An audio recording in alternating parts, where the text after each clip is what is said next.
Bismillahirrahmanirrahim. Assalamualaikum warahmatullahi wabarakatuh.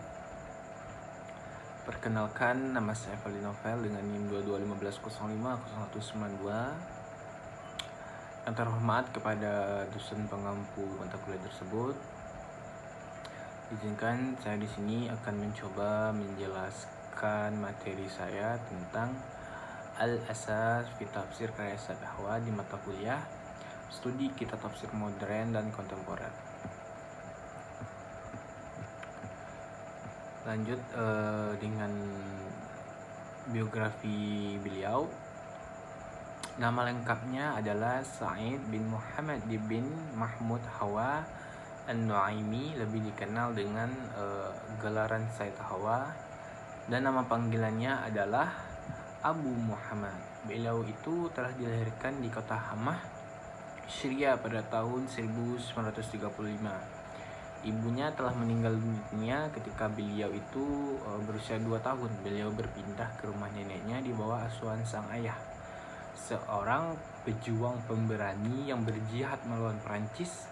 Pada zaman remaja telah berkembang pada diri beliau pemikiran sosial, nasional, Ba'as, dan perjuangan Ikhwanul Muslimin.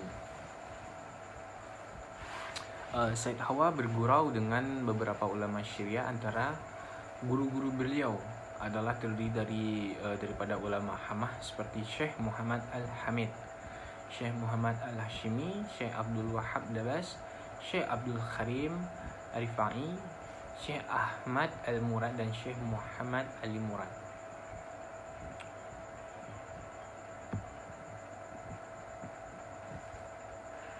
Syekh Ahwa juga berguru dengan Syekh Mustafa Al-Sibai, Mustafa Al-Zarga, Fauzi Faidullah, dan lain-lainnya. Pada tahun 1961 beliau itu lulus dari Universiti Syria, mengikuti kursus ketentaraan pada tahun 1963, berumah tangga pada tahun 1964, dan dikaruniai empat orang anak. Said Ahwa pernah memimpin demonstrasi menentang Undang-Undang Suriah pada tahun 1973. Akibatnya dia itu ditahan dan di sana dari 5 Maret 1973 hingga 29 Januari 1978. Dia itu selama di penjara digunakan untuk menulis buku dakwahan atau buku gerakan selama masa penahanan ini. Pada waktu itu pemerintahan Al-Assad membuat undang-undang baru yang menghilangkan penyebutan Islam sebagai agama negara. Selain itu, Ikhwan al-Muslimin tidak puas karena Al-Assad adalah anggota sekte Alawiyah yang dianggap sesat. Selesai menjalani kurungan pada tahun 1979, Said Ahwa mengadakan perjalanan ke Pakistan. Sewaktu kunjungan kedua di Pakistan, ia menghadiri pemakaman Abdul A'la Al-Maudi. Pada kesempatan lain, Said Ahwa bersama delegasi Islam Suriah bertemu Khomeini serta Menteri Luar Negeri Iran Ibrahim Yazdi untuk membicarakan bantuan terhadap saudara-saudara Muslim di Suriah. Ia sampaikan keadaan yang sesungguhnya yang diperjuangkan oleh Ikhwan al-Muslimin di Suriah kepada Khomeini dalam rangka mempererat ukhuwah Islam Khiyah.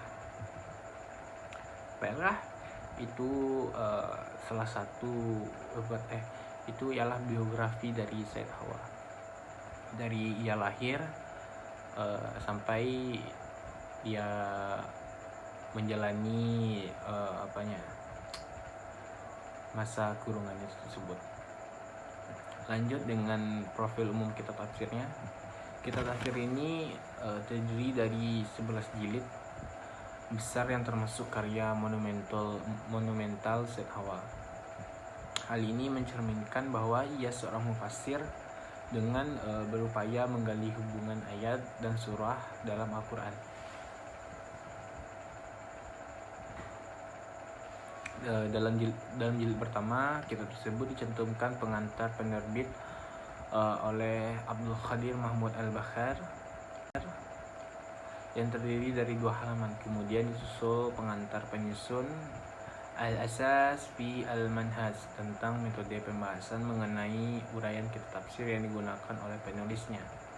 Masih dalam jilid yang sama dikemukakan pengantar kitab tafsir Al-Asas atau Muqaddimah Al-Asas fi Al-Tafsir yang memberikan penjelasan tentang karakteristik kitab tafsir ini serta keistimewaannya dibandingkan kitab tafsir lainnya.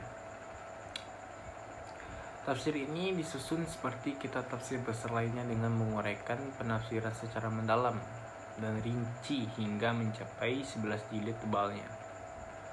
Penulisan kitab tafsir ini seperti diterangkan oleh Syed Hawa dalam pendahuluan kitabnya, yaitu ketika ia menjalani masa tahanan politik semasa pemerintah Hafiz al-Assad dalam kurang waktu sekitar 1973 atau sampai 1978 itu selama 5 tahun. Selain itu dinyatakan juga dalam pendahuluan tafsir ini bahwa orientasi penulisan tafsir ini berorientasi untuk menjelaskan aspek akidah atau usuluddin, fikih, ruhiyah dan suluhiyah. 2 hal terakhir berkenaan dengan kajian tasawuf dan perilaku menempuh jalan tasawuf. Itulah profil kitab tafsir tersebut. Lanjut dengan latar belakang penulisan dan penamaan kitab tafsir. Kitab tafsir karya Syed Hawa ini dinamakan oleh penyusunnya dengan Al-Asas fi Al-Tafsir. Bila dipahami dengan pengertian bahasa Indonesia, berarti dasar dalam penafsir ini bisa dimaksud bahwa penafsiran yang digunakan kitab ini sangat memperhatikan hubungan antara ayat yang ada, kesesuaian yang ada dalam tafsir, dikenal dengan munasabah Al-Quran. Terus tafsir ini sering mengutip atsar baik dari Nabi atau sahabat Nabi. Dua hal di atas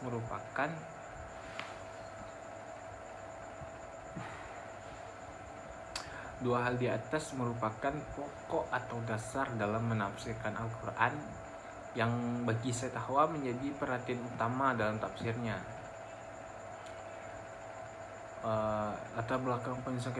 Latar belakang penyusunan kitab ini karena Syed Hawa ingin menyumbangkan pemikirannya yang ketika dia berada dalam penjara karena menentang penempatan Undang-Undang Syariah tahun 1973 selama 5 tahun.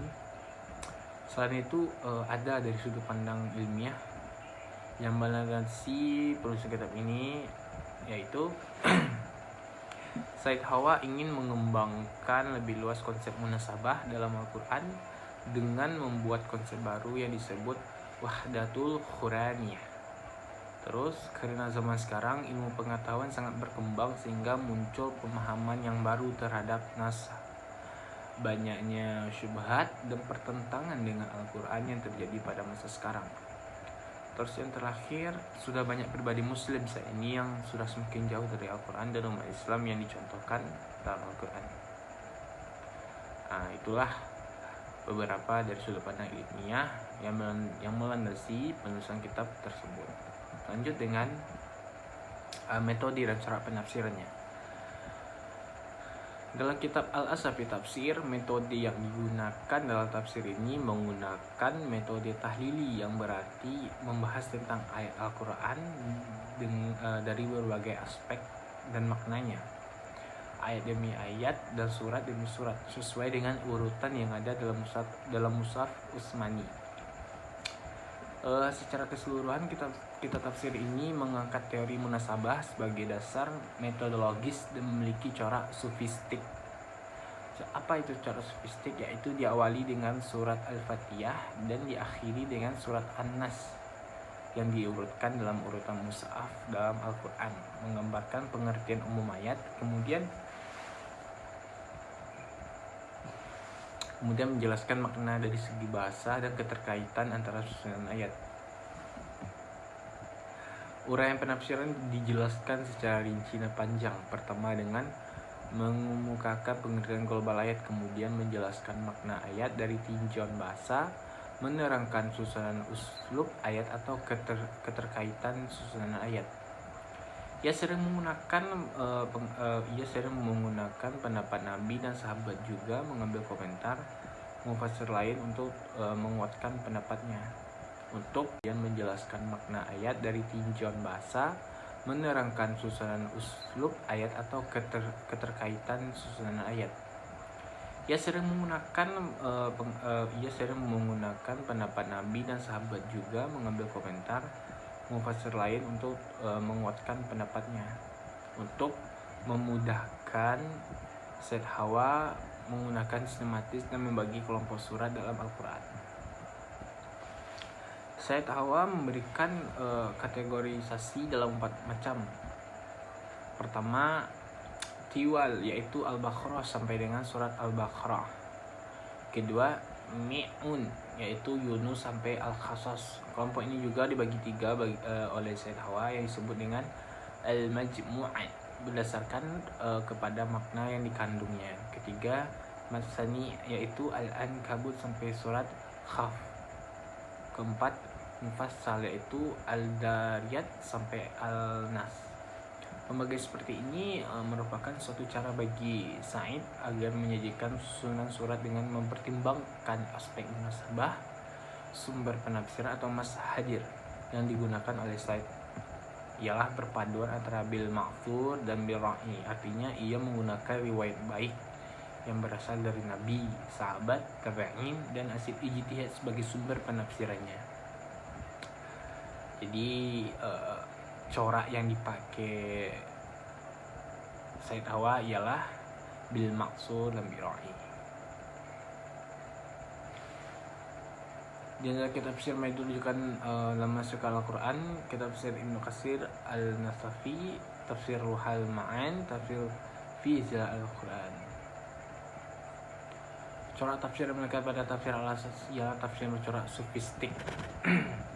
Karena setiap pembahasan selalu dikaitkan dengan masalah ibadah dan masalah tauhid. Corak sufi yang terdapat pada tafsir Al-Asas merupakan sufi isyari, karena di dalam tafsirnya tidak menafikan makna zahir ayat, didukung oleh dalil-dalil yang kuat baik dari Al-Quran maupun dari hadis, tidak bertentangan dengan akal, dan tafsir yang mencoba mempraktikkan gaya hidup zuhud dan meleburkan diri dalam ketaatan kepada Allah. Misalnya dalam interpretasi teks Al-Baqarah ayat 165, ia menyebut bahwa keimanan yang terpatri kuat dalam diri seorang merefleksikan pada jiwanya untuk mencintai Allah SWT, karena cinta kepada Allah bukanlah dorongan pikiran, melainkan latihan ibadah yang akan membangkitkan cinta tersebut pada diri seseorang. Contoh penafsirannya itu dalam Quran surat An-Nahl ayat 119, artinya, kemudian sesungguhnya Tuhanmu mengampuni orang-orang yang melakukan keburukan karena kebodohan, tidak menyadari akibatnya, lalu bertobat dan memperbaiki dirinya. Sesungguhnya Tuhanmu setelah itu benar-benar Maha Pengampun lagi Maha Penyayang. Kemudian Said Hawa membahas munasabah ayat dengan ayat ini. Di dalam kitab tafsir Al-Asaf tafsir dijelaskan bahwa tema mengenai larangan dan kebolehan dalam Al-Quran adalah salah satu yang paling berbahaya dalam kehidupan manusia. Allah SWT adalah penentu atas sesuatu yang dibolehkan maupun yang dilarang, akan tetapi Allah telah menyediakan kebolehan dan larangan bergantung pada hawa nafsu kita yang merupakan permainan dari syaitan. Sebagaimana firman-Nya dalam Quran surah Al-Baqarah ayat 2, Al-Baqarah ayat 108 sampai 109 yang menjelaskan bahwa sesungguhnya syaitan itu merupakan musuh yang nyata, dan ia hanya menyuruh manusia untuk berbuat jahat dan keji, serta mengatakan tentang Allah apa yang tidak kamu ketahui, seperti mengharamkan apa yang tidak diharamkan oleh Allah SWT. Lanjut, terakhir, kelebihan dari kitab tafsir Al-Safi tafsir ini ialah pendekatan tematik sistematis Said Hawa menafsirkan Al-Quran dengan pola yang terstruktur, mengaitkan ayat dengan konteks surah secara keseluruhan hingga pembaca dapat memahami pesan global atau maudu'i dari ayat-ayat.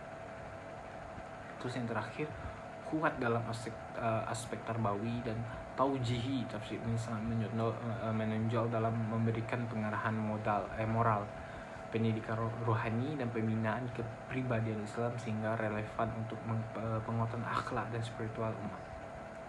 Baiklah, sekian dari penjelasan materi yang saya buat yang berjudul Al-Asa fi Tafsir Qiyas Said Hawa. Kalau ada kata yang kurang, mohon dimaafkan. Assalamualaikum warahmatullahi wabarakatuh.